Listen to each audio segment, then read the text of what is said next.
Hi, I'm Sanchez. We've been homeschooling our kids for the past 7 years. And I'd like to say that homeschooling them, teaching them at home, is one of the best decisions we've ever made in our lives. I'm here to share with you how you can send your kids to the best school in the world and save 80% of what you're spending right now. I'd like to share with you the 10 powerful principles on how you can teach your kids at home and be able to strengthen your relationship with your children, how you can build values into their hearts, how you can protect them from useless harm, how you can reduce stress, yours and theirs, how you can be able to have more free time for family, and how you can be able to get a Department of Education accreditation. I'd like to share that with you today. Some people tell me, but aren't you depriving him of his socialization? Believe me, I cannot count the number of times I've heard this line from well-meaning friends when they learn that we don't send our kids to school, but instead teach them at home. Here are some other comments we've heard, some with sense, others just plain funny. Won't he become abnormal? You're overprotecting him. Let go and let God. He needs to learn how to fight, become tough, and experience the world. Di ba yung mga homeschool pang artista lang yan? I smile at everyone who gives me these comments and then explain these facts. Today, there are millions of kids being homeschooled in the world. Studies in the US show that test after test, after test after test, show that the average homeschooler academically beats the national average of all students every time, at every year level, at every subject. Why? Here's the truth that has been hidden from you and from the world at large. Homeschooling is the best educational system in this planet. It beats the most expensive, the most exclusive private schools money can afford.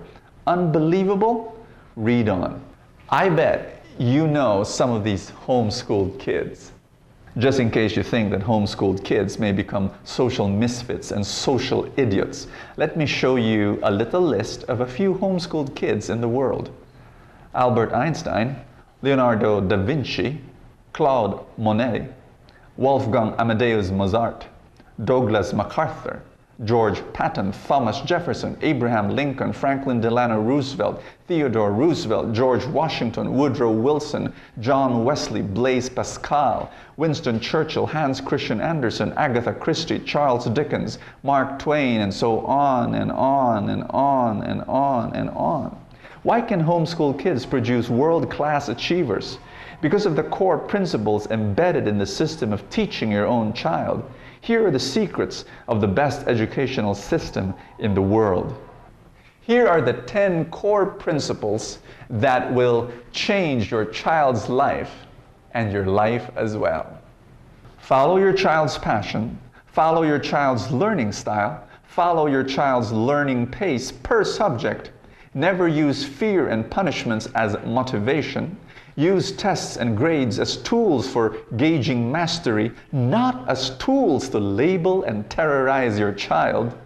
Nurture a great love for reading.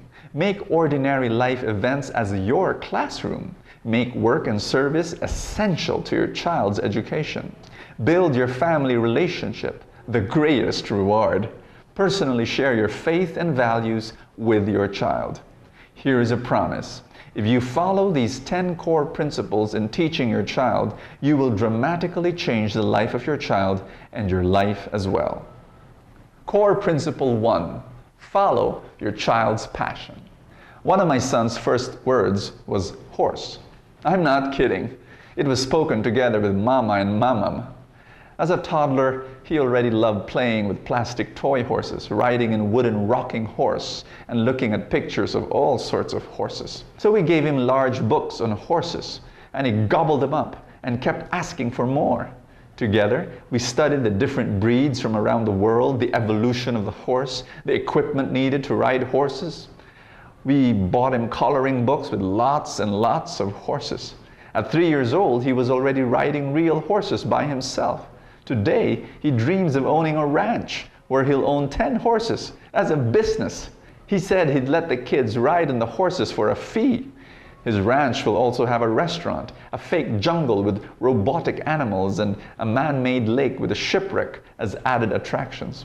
Because of his passion for horses, he learned the following: to read a lot, do artwork, coloring, study science, horse anatomy, history and culture, physical education, and even business. Yes, he studied all those subjects just because of his love for horses. No forcing, no pushing, no intimidating, no stress. Because it was his passion, he loved to learn. That, my friends, is one of the best secrets of homeschool. What is your child's passion? It may not be obvious at first, but it's got history, science, math, and art in there. Is your child a comic book lover? Encourage him. That requires reading too. Research together on comic book authors, illustrators, and companies. Sign him up for the drawing classes. Tell him to rent out his comics for a fee. And through the internet, find out which comic books sell for thousands of dollars today. Let him draw one and sell it to relatives. Do the math for his small businesses. Is he a basketball fan? Then read about the history of basketball. Go through basketball statistics. Study which muscle groups need to be highly developed in basketball. Create artwork on basketball players. Play ball regularly and watch some games together. When my son was 4, we started playing Cash Flow for Kids, a game where players buy real estate and invest in stocks. We found out that aside from financial knowledge, it's a great way for our son to learn mental math. We also played his Pokemon cards, and his maths improved because of the constant adding and subtracting in the game. We recommend more real books like biographies, classic tales, and special interest books. In fact, we recommend living books like interviewing experts instead of just reading facts. Again, this cannot happen in a traditional school. There are programmed topics to discuss for every week, and the entire class has to go through them. And thus, boredom sets in. Not because they're dumb, but simply because their passions aren't pursued. In homeschool, you see anything that he's interested in to learn all sorts of subjects. Because when he's interested about something, you simply ride the horse of his passion, and off you go at 100 kilometers per hour. And not only the child's passion, but you also follow something very important in your child. Core principle number 2, follow your child's learning style. Your child is a genius. You just have to know what kind of genius. Let me give you a very simple example of what I mean by following your child's learning style. When my son Bennett was 5 years old, he was having problems with his math exercises. It would take him ages to write down his answers. Bennett would get totally bored, and we'd catch him stalling and dilly-dallying in the middle of a writing exercise. His thoughts would wander, sometimes creating a full-length movie in his mind. We know because we hear him whispering bang, bang, bang, shoosh, and vaboom.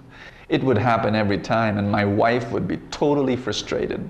After many weeks of tension-filled homeschool sessions, "Son, finish that now! I said now!" My wife was wondering if math was his Waterloo. Did he really hate math?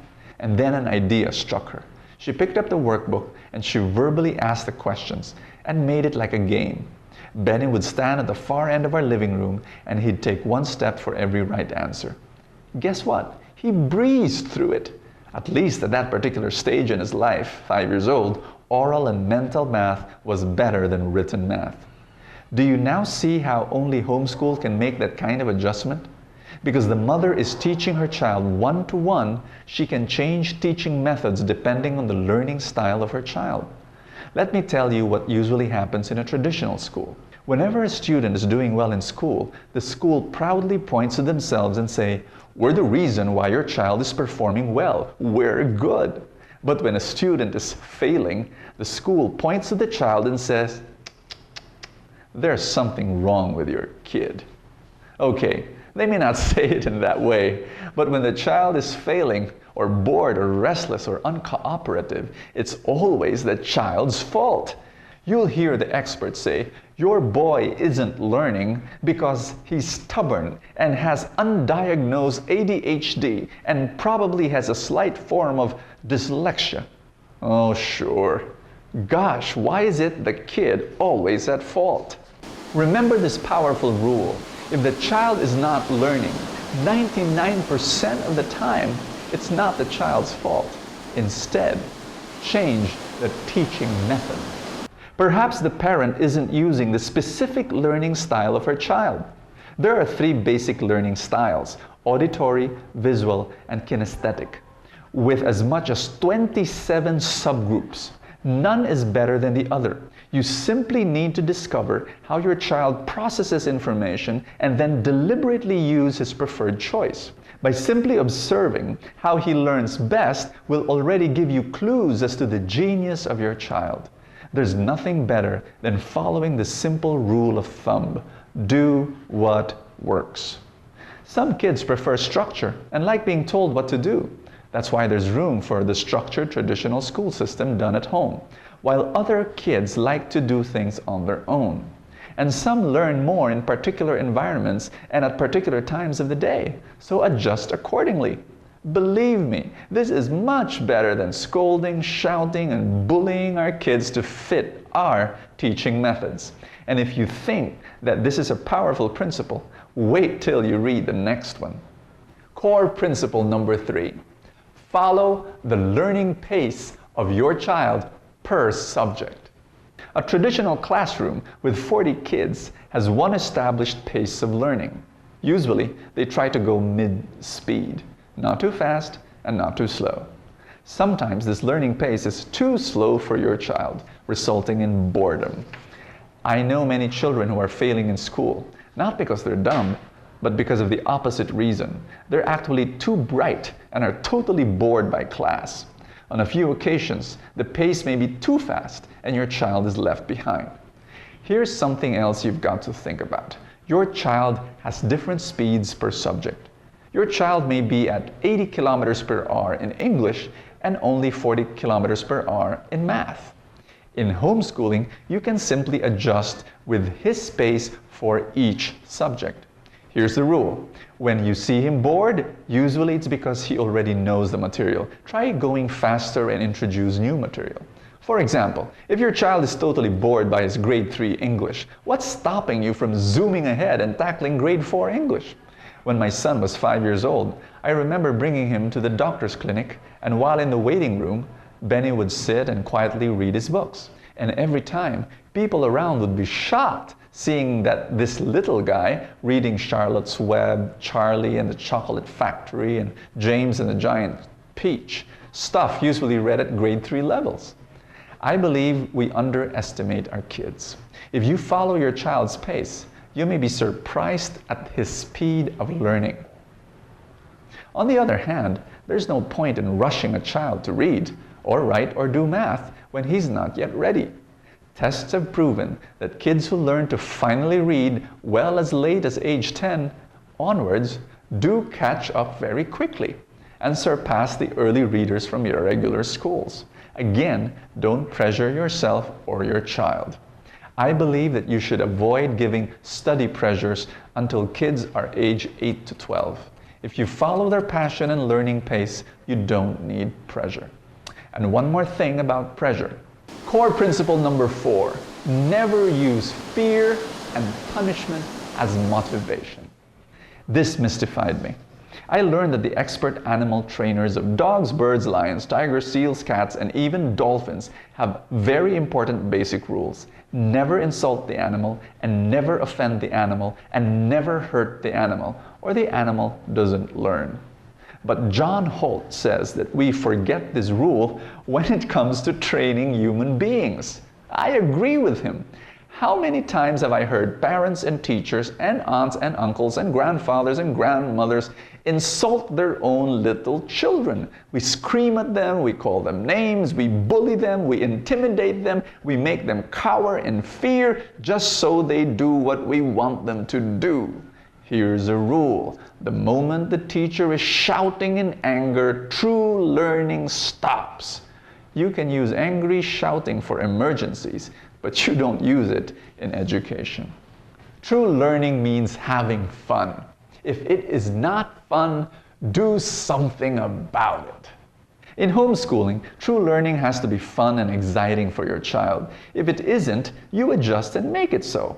When learning is fun, your child will go 100 kilometers per hour. But when learning is forced upon him, he will go 2 kilometers per hour with lots of dilly-dallying and delaying tactics. Banish fear and punishment from your educational system. They simply don't work. And in homeschool, you simply drop whatever isn't helping a child.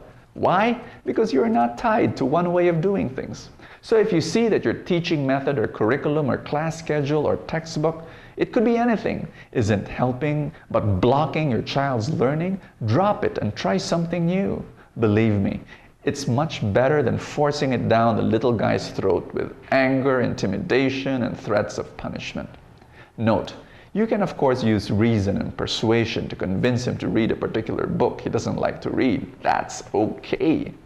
Traditional classrooms, by their very structure, are inflexible. Even if a student isn't learning, the activity or book or method has to go on, understandably, because there are 40 other students in class. My next principle is probably the most controversial of all. Core principle number 5.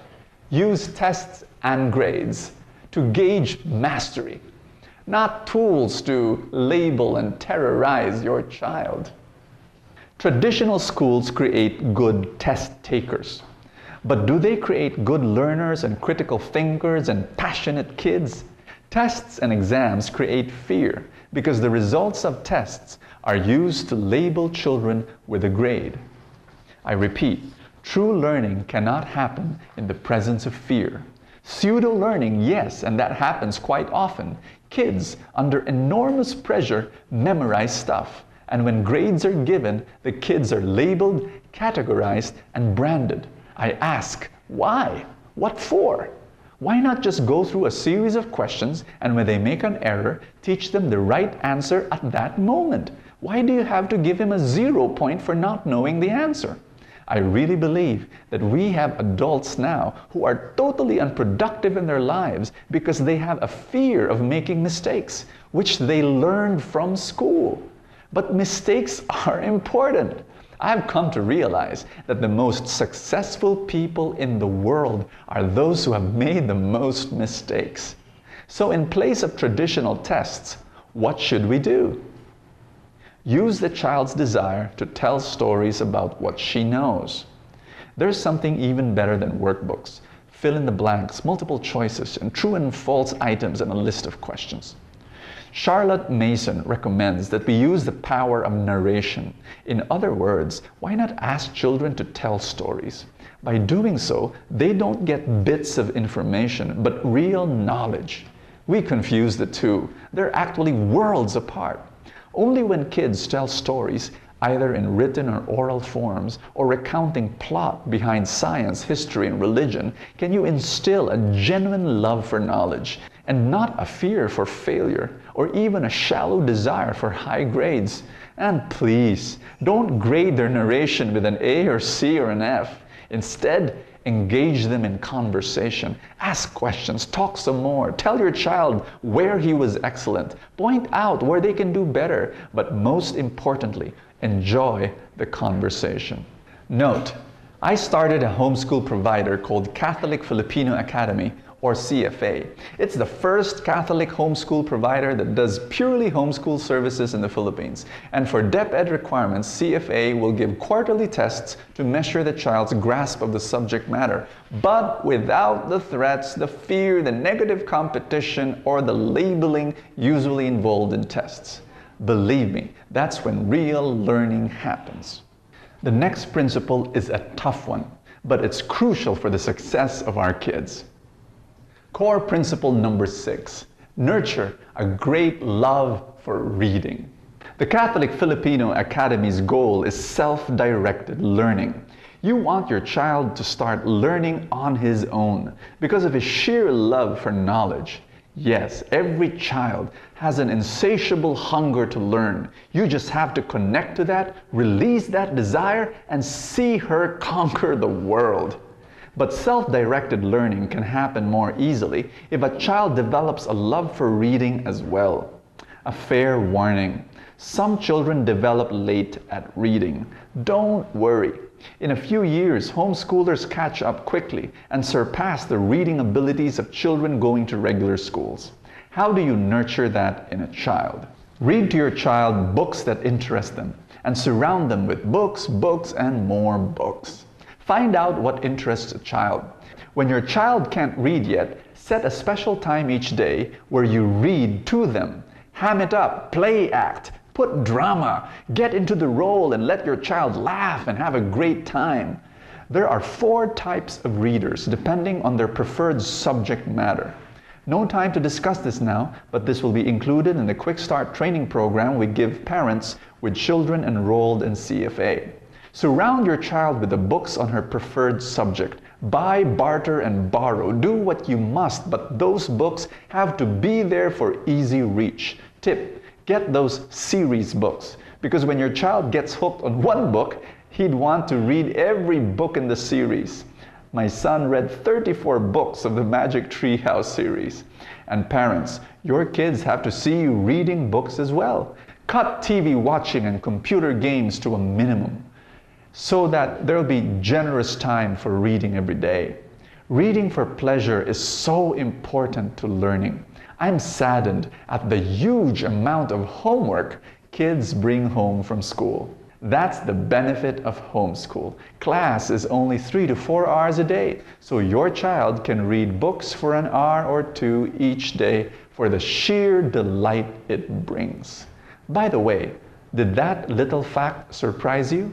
That homeschool takes only 3 to 4 hours a day? Here's the reality. Most of the hours in a traditional school is spent on waiting. Waiting for the classmates to arrive, waiting for everyone to settle down, waiting for the bell to ring. In homeschool, you can skip all that so that you have more time for what I call ordinary life events. Core principle number 7. Make ordinary life events as your classroom. Trust in your child. She learned how to smile, crawl, walk, talk, run, dress by herself, and understand her world before starting school. Because each child loves to learn. For them, it's as natural as breathing. Kids learn the way adults do, by their interests and by their curiosity. So why teach them in a different way?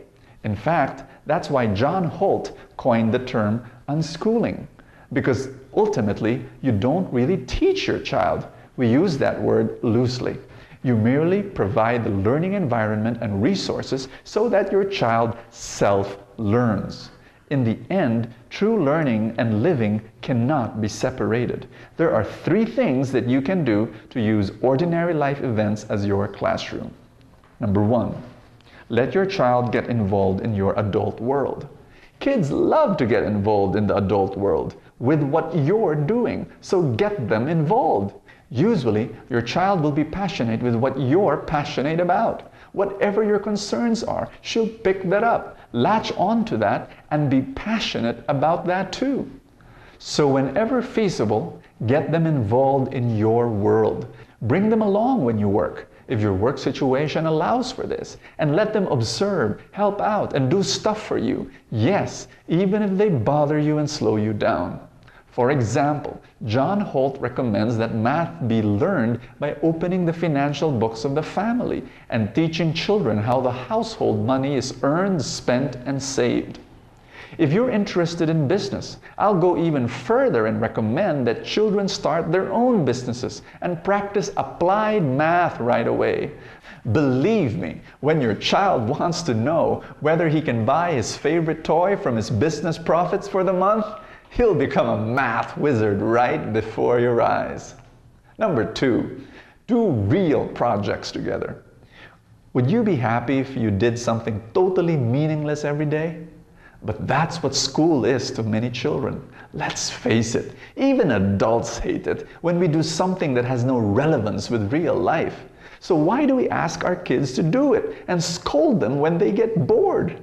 Here are examples of what I mean by real projects. For those mechanically inclined, let your child build stuff with you for the house, stuff that you actually need and will actually use.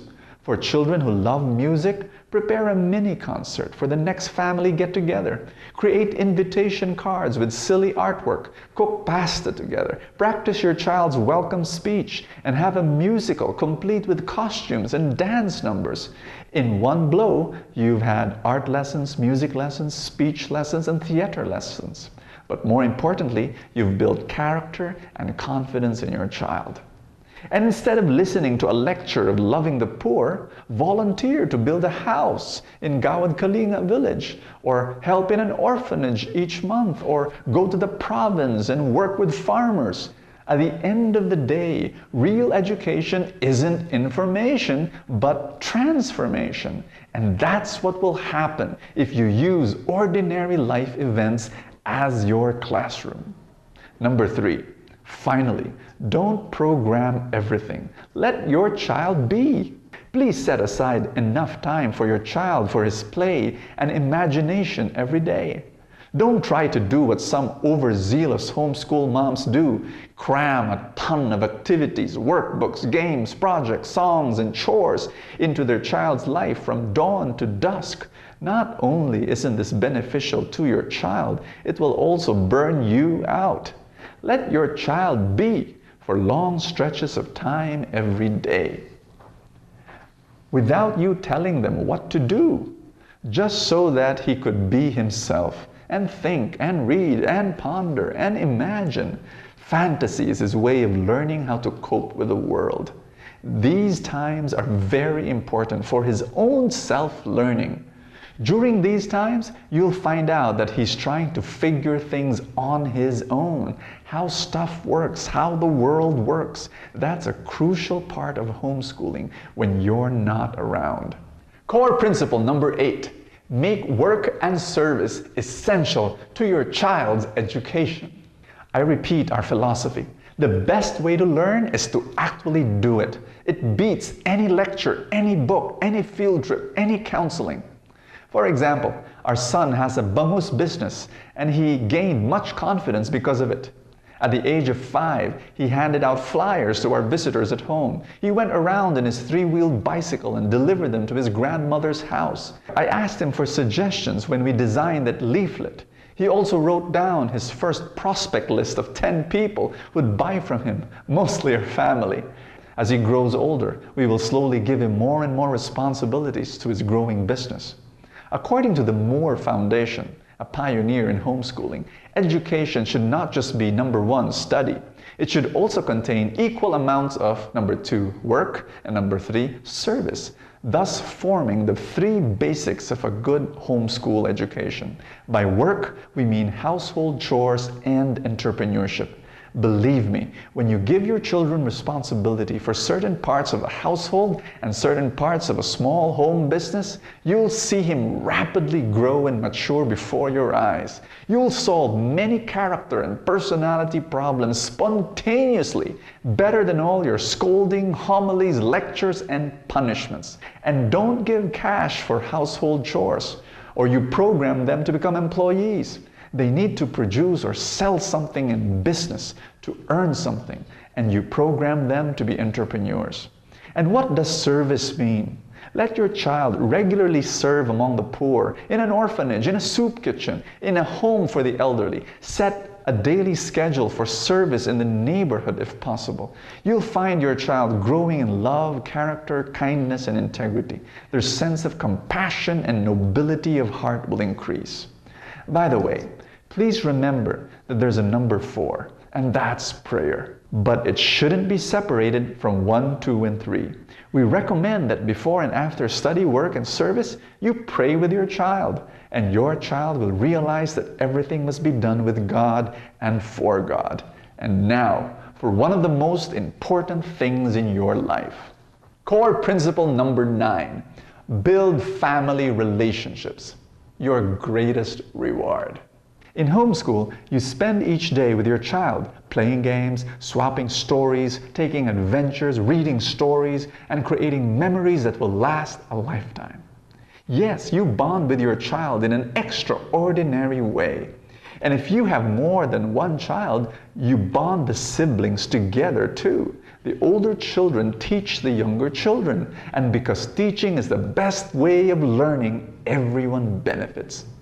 On a whim, my wife can bring our 2 children for a trip to wherever. They can visit a sick friend or attend a birthday party. They can go to the zoo or a museum or a movie. Probably the first question people will ask about homeschooling is, what about the child's socialization? Here's the answer.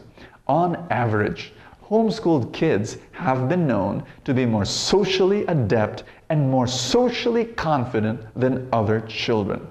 Shocked? Here's why. In homeschool, kids get the right kind of socialization because you want your child to learn character, morals, and manner from you, not from his peers. Offer true love, not anti-socialization. This is the most asked question to me. What about your child's socialization? Here's my answer. Many times, large schools today offer our children anti-socialization. Without meaning to do so, they open our kids to the meanness of other kids, the bullying, the snobbishness, the peer pressure.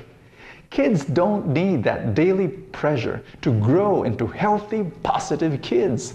Let your child grow in a place where his self-worth and confidence is established. Once that's settled deep within, he can conquer the world. Sometimes I think they can conquer any planet. Does your child need to relate with kids his own age? Yes, he does. He needs 2 or 3 of them, but not necessarily 40. Perhaps cousins and neighbors he can play with every day. Find ways where he can compete in sports and be with other kids. We enrolled our son in a gym class where he goes once a week. And because of our regular prayer meetings in our Catholic community, he gets to have many friends among the children of other members. Core principle number 10. Personally, share your faith and your values to your child. Today, many kids have tepid faith and weak values. And one reason for this? Parents are no longer seriously taking their spiritual responsibility to introduce the Lord to their children. Instead, many parents pass this spiritual responsibility onto the school. But that doesn't work. How can a school do it with hundreds or thousands of kids under their administration? Dearest parent, you're the priest in your home, and one of your most important roles is to bring your child into a vibrant relationship with God. Of course, a teacher or priest can do this, but only as an added support to you. Ultimately, that's your job. Faith and values aren't taught as much as caught.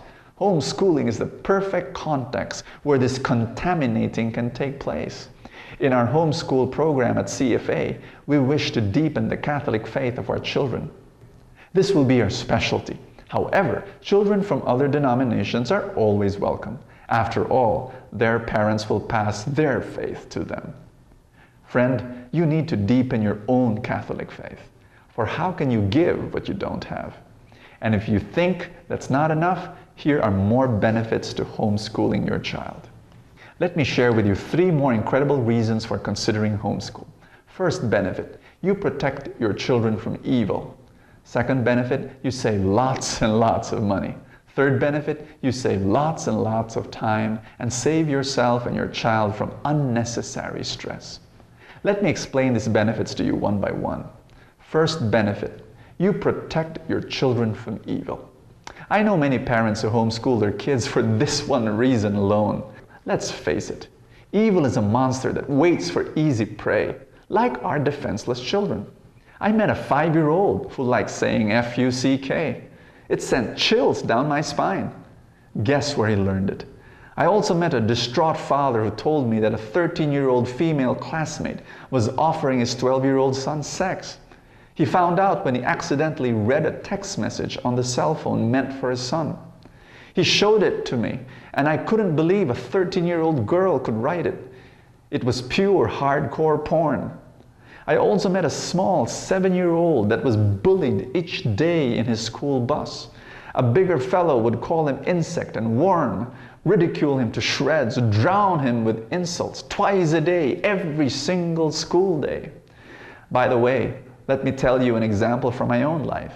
In my very well-respected Catholic school, one of my male teachers taught us in his class that we should go to a prostitute as early as possible so that we become real men. In fact, he had already initiated his own 13-year-old son very recently. And so that we don't get venereal disease, he instructed us to take 2 tablets of 500 milligrams of antibiotics.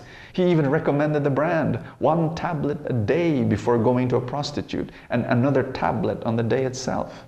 And yes, some of my classmates actually followed his fatherly advice. I haven't even mentioned about drugs, drinking, violence, and sexual abuse. In homeschool, you protect your children from these unnecessary negative influences. Second benefit, you save lots and lots of money. Homeschooling tuition is a tiny fraction of the expensive tuition fees of exclusive schools today.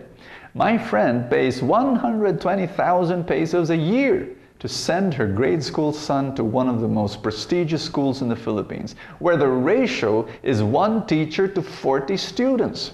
In homeschool, the ratio is 1 teacher to 1 student, you and your child. And for how much? At least in CFA, it's only 19,975 pesos per year. Different homeschool providers differ in fees. You can ask around. In CFA, we also use local textbooks. That's why we call ourselves Catholic Filipino Academy. Not only because our child will know our culture more, but also because they'll save parents their hard-earned money. So instead of spending 15,000 pesos for foreign textbooks, that's what my other homeschooling friend spends for her child because their homeschool provider uses imported textbooks. The CFA standard lesson plans and all core textbooks would cost around 3,000 to 4,000 pesos only per year. And because your child will stay at home, you won't spend for daily food allowances and the daily transportation expenses such as school bus fees. Now that's big savings. You'll also save from the fees for projects and school uniforms and Boy Scout uniforms and PE uniforms. The list is endless. An added savings. If you have more than 1 child, you buy your textbooks only once. Because in homeschool, books are passed from older children to younger children. Because in homeschool, you make the rules about textbooks. Note, I'll use CFA figures, but you can replace that with the figures of other homeschool providers. For regular school, expenses on tuition and miscellaneous would be about, let's say, average of 50,000. In homeschool, that's 20,000. Daily transportation, regular school would be 20,000. Homeschool, 0. Daily allowance for a regular school, 30,000. In a homeschool, 0. Uniform, etc. for regular school, 5,000. In a homeschool, 0. Textbooks, regular school, maybe 5,000. In homeschool, 3,500. Year total, regular schooling, 110,000. Average. In homeschooling, maybe about 23,500. The comparison is almost absurd. You save 86,500. You can put your savings to buying more books for yourself and your children, especially books that your child is interested in. You can also take more trips together and learn through those trips. You can also invest in getting more training for yourself because the better you become, the more you can give to your child. And one more fantastic benefit. Third benefit, you save lots and lots of time and save yourself and your child from unnecessary stress. Let me guess. If you send your kids to school, do they have to wake up at 5:30 in the morning and travel for an hour through traffic? Don't you just think this is simply nuts? And do they have to go through that same traffic going home? And when they get home, do they have to do their homework, which requires tutoring? Wait a minute.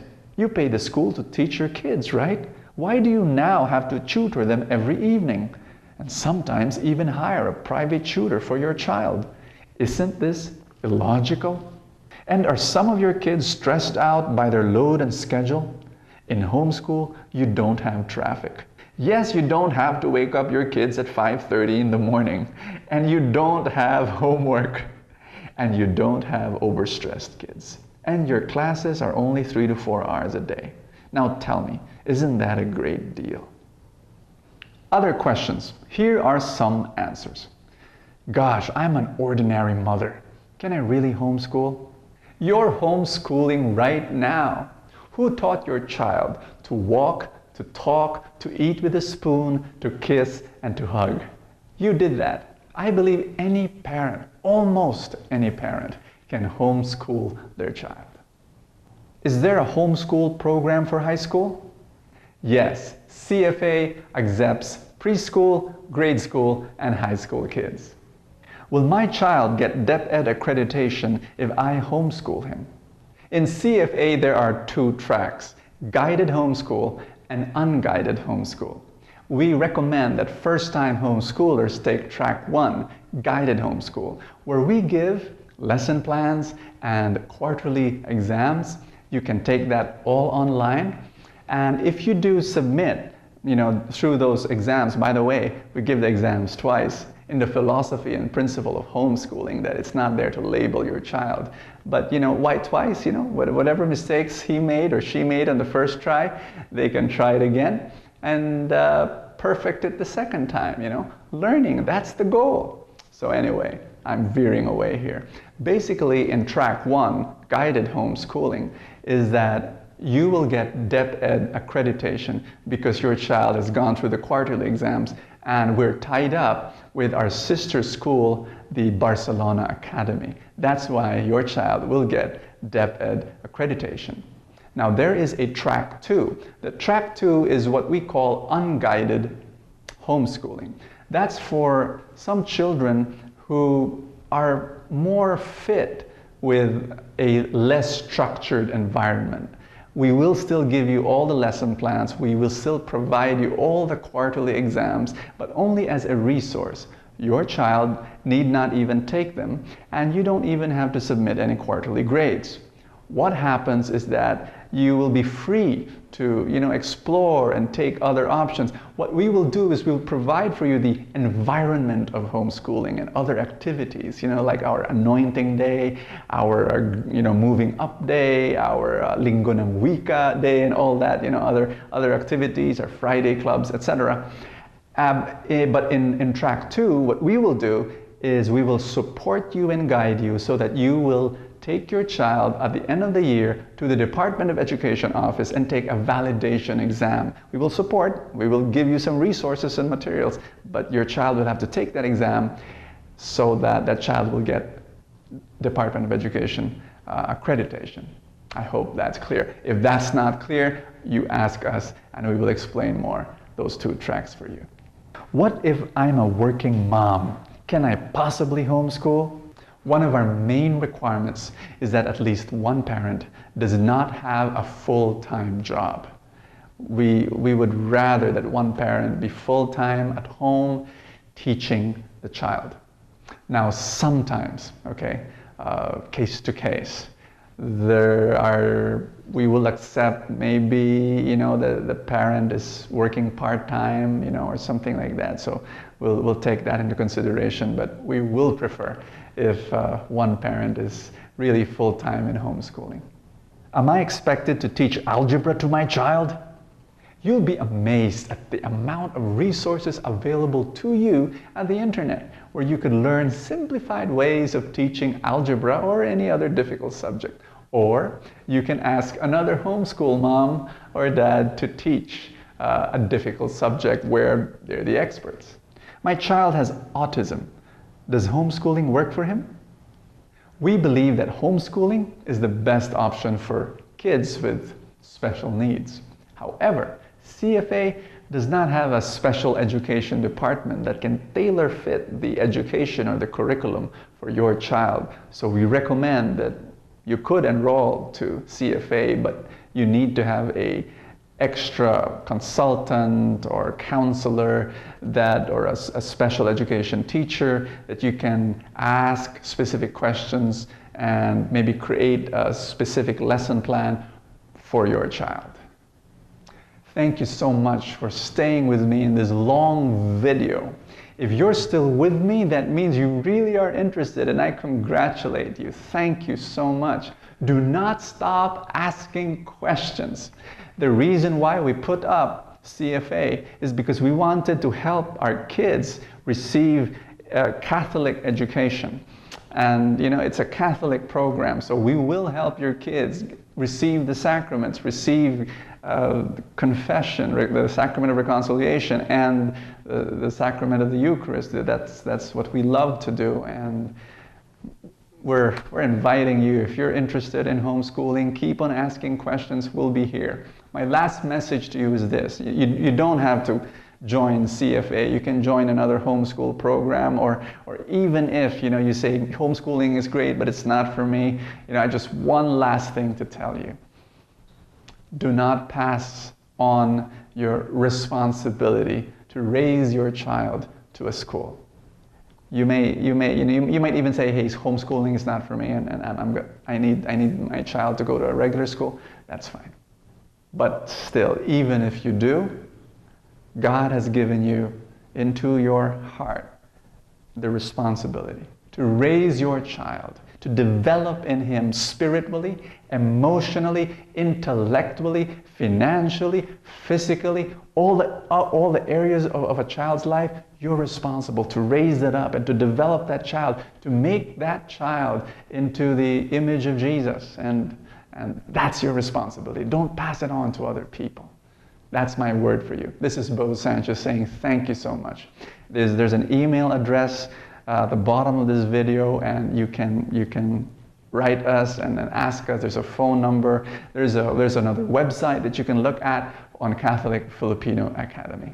God bless you.